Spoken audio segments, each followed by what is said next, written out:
Steve Bannon, former senior advisor, President Trump in the White House 2 years, and involved in just about everything that went on. Had that famous whiteboard I saw in his office one day. I went to Reince Priebus' office. I saw couches and chairs and nice pictures. I go into Bannon's office. There's this whiteboard, and it's like Trump's promises. And the first thing on there, build the wall. Of course, Paul Ryan was in charge, so he couldn't do crap.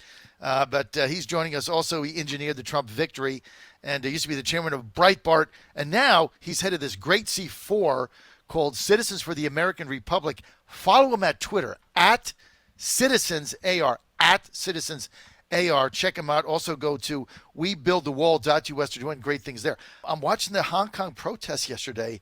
Something's going on here. Young people want to be free in Hong Kong. Yesterday, they stormed the General Assembly. They put graffiti on the walls. Tear gas is coming out. Is this the epicenter of something bigger to come, Steve Bannon? Young people in the United States, if you look at the polling, wanting socialism and, following some of these socialist leaders. In Hong Kong, you have young people that are fighting for capitalism, taking to the streets, millions at a time. And yesterday, they basically forced the hand of the Chinese Communist Party and actually took over the Legislative Council building and saying that we're not going to have these extradition laws, we're not going to lose our sovereignty and rule of law. This is also principally driven, your audience should understand, that a large number of these young people are devout Christians and conservative Catholics. In fact, the music, the anthems they sing are old Christian hymns. And this is because of the suppression of not just the First Amendment, but what China has done to suppress religion inside mainland China. This is one of the most seminal events that's happening in the world today. There's two things that's happening on this Chinese situation. Number one is Huawei, and number two is what's happening in Hong Kong. In Hong Kong, you're seeing a simultaneous revolution for capitalism, for freedom of religion, taking place by young people. The vast majority of these people are under 30 years old, and they're sitting there saying, we are not going to be ruled by this dictatorship. The world cut a deal in 1997. The British, the Americans, the world cut a deal that we were going to have our own rule of law for at least 50 years and have a system that had English common law as its basis. And we're not prepared to give that up. And they've been tear gassed. They've had rubber bullets shot at them. Today, the Chinese Communist Party came out and said, hey, we're not prepared to allow this thing to continue on like it is, that this is a direct challenge to our rule. So what's happening in Hong Kong, I think it's leading to potentially another Tiananmen Square situation as the weeks and months progress, because I don't see any back down in these people in Hong Kong. Folks should understand these protests have taken place over the last month are drawing 1 and 2 million people on the streets in a city that everybody understands is apolitical. They've never been very involved in politics. They're involved in making money. Okay, this is one of the financial capitals of the world. 1 and 2 million people, that would be the equivalent in the United States of 55, 60, 65 million people descending on Washington, D.C. This is a massive protest. And yesterday they took it to the next level. So the world should watch what's happening. I got to tell you, if the Chinese Communist Party with the dissension, and this is what the mainstream media doesn't show, the Chinese Communist Party has a very, I think, tenuous hold on China. There's only 90 million communists and 1.4 billion people, and particularly in the southern provinces. There's a lot of current underneath the surface about freedom and independence. A lot of it driven not just about freedom of speech, but about freedom of religion, the suppression of the Dalai Lama and the Tibetan Buddhists, the suppression of the underground evangelical Christian church, the suppression with the Vatican of the underground Catholic Church, the treatment of the Uyghurs, of the Muslims in the West. Religion is very much on the mind of Chinese, just like in the Soviet Union, just like in Eastern Europe. Christianity and Catholicism flourished during the suppression of the Soviet Union. You've seen the exact thing happen in China. So the world should watch. If you want to see a fight for freedom, if you want to see young people who are sitting there going, hey, we see what socialism brings, we see what communism brings, we don't want any of it, and we're prepared to put our lives on the line to go against it. To me, it's incredibly inspirational. And it affects people's lives here in the United States, because to break the back of the Chinese Communist Party's economic war against the United States, really central to the deindustrialization of our country, is what's happening in Hong Kong today, coupled with this whole fight on Huawei that's about to become, I think, a major issue in the United States, as you can see from Osaka. Do you think the president was wrong in giving a pass to Huawei in the short term? I think what the President of the United States is showing is that he's prepared to show the capital. He's got three audiences, I think: the global capital markets, the global corporate interest, and the American people. And I think he's trying to show that he's prepared to make every effort possible to be reasonable, to come to a deal. This is not a trade deal. People have to get that out of their mind. This is an economic war that the Chinese Communist Party has been running against the United States of America for about 15 or 20 years. Donald Trump's the first president in this country's history, from Clinton to Bush to Obama, regardless of political party. The permanent political class has essentially financed and provided the technology to the Chinese Communist Party to build China into a beginning of a totalitarian state capitalist economic superpower, right, by deindustrializing our own country. Donald Trump's the first person to stand up and do that. Now, I think what he's trying to do is to show that he's prepared to make this process try to work to have a negotiations. I think it's going to be very tough to get a deal done. Senator Scott from Florida was on TV today on Squawk Box. I think people should go listen to that. He said he doesn't think there's going to be a deal. He doesn't think there's any way there can possibly be a deal. He's also absolutely adamantly opposed to any give up any easing of anything on Huawei. I think what the president's doing on Huawei, and I call Huawei is a dirty bomb inside the industrial democracies. This is a way to basically use data as the new plutonium against citizens and against nations. Huawei is the People's Liberation Army.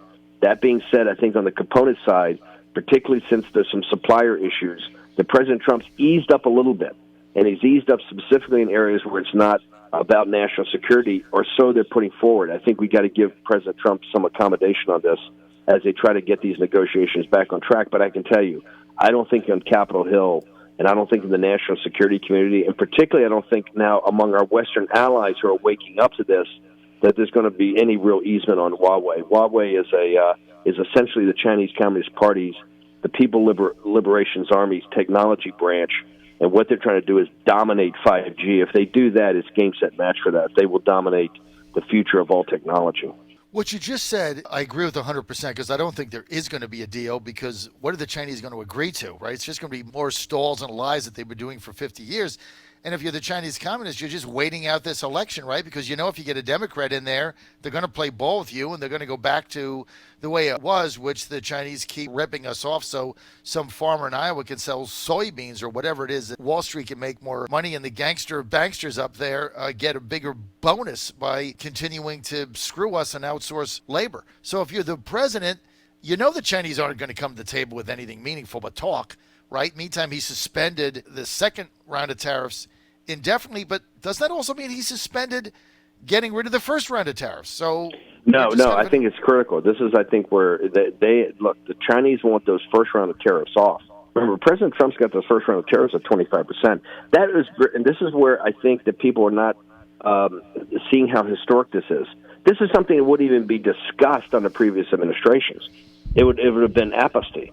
Right? The apostasy would not even be discussed. President Trump has got some pretty tough tariffs already in there to try to bring the Chinese to the table. Remember, his entire deal is about transparency, accountability, and enforceability, okay, to make sure that they actually make a deal dealing with the restructuring of their state capitalism to stop being at war with the West.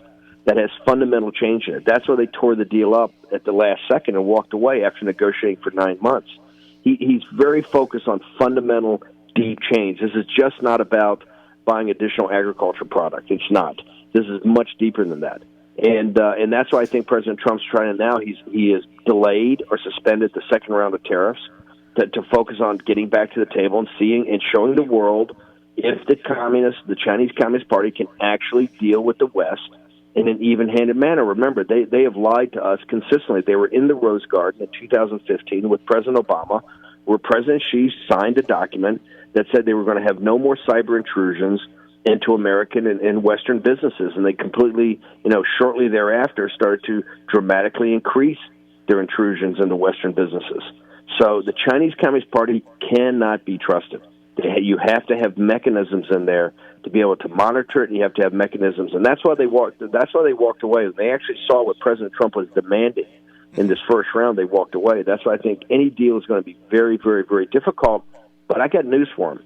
The Democratic Party, and particularly some members on Capitol Hill, are getting as tough as President Trump is, I think, on the count. They clearly intend they want somebody else rather than Trump.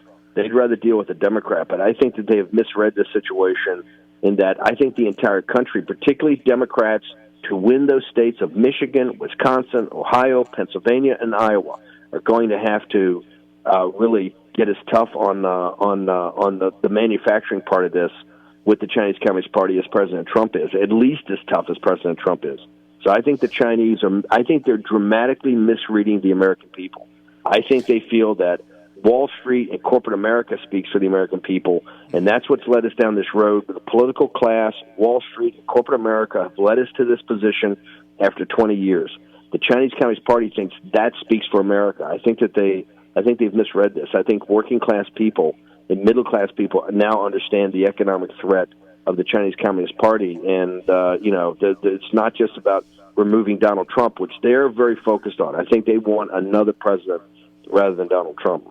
All right, so Steve, just to recap here, what you're saying is the Chinese are still banking on Wall Street and the globalists, Lower Manhattan, Goldman Sachs, your former company, by the way, calling the shots, and they'll get their way like they always have for 50 years. That's number one. Second thing is they're figuring, look, well, 50-50 chance Trump doesn't get reelected in 2020. We'll just stall, wait it out, not put the new tariffs on, get a new president, we'll be back to usual. You're saying both of those no longer exist in their model. Well, I think, number one, I don't think President Trump waits. If they continue to rope-a-dope, if they don't come to the table and I think have meaningful discussions and really get back to that original document, Bob Lighthizer, Ambassador Lighthizer, is the U.S. trade rep. He's taken the lead in crafting this deal. I think it was 175 pages long. I don't see President Trump wavering much from what's in that deal for what he's demanding. And I think that there's some period of time, and this is, Wall Street is high-fiving today because they think this thing's back on track.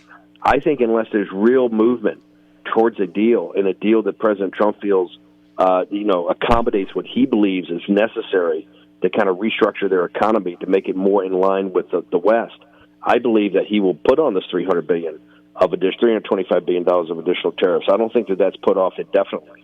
So I think that is out there. But I think this goes well into 2020. I don't see how the complexity of this, that you can bring it forward any quicker than that. Steve, you've worked in the White House with both Ambassador Bob Lighthizer, our chief negotiator, and with Peter Navarro, special trade advisor to the president. What is your level of confidence in both of these executives? Oh, the country. I mean, every night you should say a prayer for those two individuals and others that work with them. But Peter Navarro and Bob Lighthizer have had that, not just the president's back. They understand, I think, what the president's trying to accomplish. Lighthizer's deal is and this was negotiated over 9 months. The Chinese tore it up at the last second when they fully realized what they were agreeing to, right? Or at least certain aspects, certain members of the Chinese Communist Party realized what they were agreeing to. Lighthizer is a senior partner at Cravath. He's one of the smartest lawyers in the country. He's one of the, I think, the best trade lawyer we've ever had. Peter Navarro is actually the first, economist. He's Harvard trained. People never talk about that about Navarro. He's a Harvard PhD.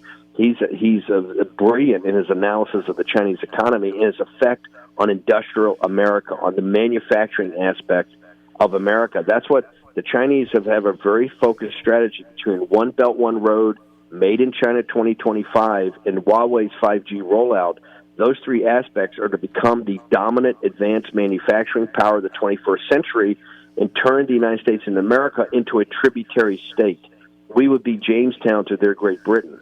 We're almost there today. That's why it's so tough to close the trade balance. We sell them agriculture products, natural resources, natural gas, timber. We sell very few finished products to them, and that's why it's so difficult to close the trade gap with them. So these people understand it. They work with President Trump every day. It was, I think, noticeable that Peter Navarro was on the plane in Osaka to assist President Trump. But no, those two are not they're the anti-Wall Street faction. And look, to be brutally frank, Wall Street and corporate America got us in this jam. They're the ones that deindustrialize this country. And it's the working class people, and the Trump movement is essentially forcing it to take it back, and that's what Elizabeth Warren, you read her economic patriotism white paper, it's essentially taking many of the themes of President Trump and saying, hey, we have to do this. I think working class and middle class people across the country of both political parties are now awakened fully to the threat that China poses, not just to the United States, but to the world. Going forward, the $500 billion trade deficit we have, our cash going to them one way that we can't close, and this is why we hold all the cards. But one of the reasons you just said is, they buy our raw materials, we buy their finished product. That's why you can never close the gap, right? That's what the key. Remember, the key to the Trump deal is to bring the supply chain back to the industrial democracies, to bring the supply chain, particularly the high value-added manufacturing supply chain, back to the United States of America. This is not going to happen overnight. But for 20 or 25 years, ever since the late 90s when we allowed them to join the World Trade Organization, we've essentially shipped the manufacturing base to China. It's not going to come back in a week. That's why you're seeing these the numbers from the last quarter. That 1% growth that got us to the 3.2% was about the changing of the trade imbalance. This is going to take time, but at least Trump's started the process. And you hear the cheerleaders on Wall Street and all the fear factor they put in there, and all the things they say about CNN every day, banging on Trump about the farmers. The farmers, listen, President Trump has put in tremendous amount of subsidy issues in the farm issue, and the farm issue is a $20 billion issue at the end of the day. I think the max that we shipped to them is $20 billion. And so it's manageable, and it has to be managed. The farmers have to be assisted in this. They can't bear the brunt of this. That being said, it's incumbent upon us to get the manufacturing base. We just had an all-day seminar conference in Chicago, right outside of Chicago 2 weeks ago, by the Republican Hindu Coalition of Hindu entrepreneurs that have been dominant in the printed circuit board business that essentially been gutted over 20 years by the Chinese with the support of the permanent political class to let those businesses, and these were tens of thousands of high value-added manufacturing jobs. And this industry was gutted because of the permanent political class looked the other way, and Wall Street, with the Chinese Communist Party, shipped the jobs to China. Now, this is not about the Chinese people. The Chinese people are as decent and hardworking as possible. This is about a totalitarian surveillance dictatorship out of Beijing that is running things, and those guys have to be confronted. They're being confronted by young Christians, capitalists, on the streets of Hong Kong, and they're being confronted on Capitol Hill by people like Bob Lighthizer and Peter Navarro and President Trump. Steve, we're out of time. I think this might be the best interview ever. Great, fascinating analysis of our situation as it ties into Hong Kong, China, the supply chain, and this what you called economic war, that this is not a trade war, ladies and gentlemen. Steve Bannon is saying that this is an economic war that the Chinese government has levied against the U.S. unbelievably successfully. I mean, at some point in the annals of history, the last 30 years is going to be written as a tremendous victory for the Chinese up to Trump, and we'll see what happens after this. Steve Bannon, any final words? No, I think, look, for your audience, which I know are very tuned to what's going on, I think now's the time to really pay attention. There's so many important, we're at an inflection point, I think, in world history.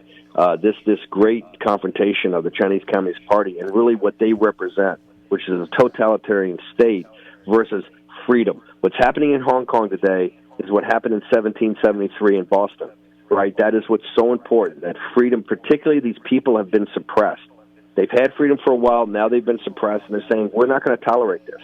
We would rather lay down our lives, we would rather put ourselves in the middle of tear gas and rubber bullets, and you've seen the way that the Hong Kong riot police are handling these kids, that we would rather take it on. So these issues on the southern border, the issues in Hong Kong, what's happening in these trade negotiations, it's not time now to sit down with your video games or punch out and just watch cable TV all day long. You've got to get engaged. You can't put the entire burden on one person.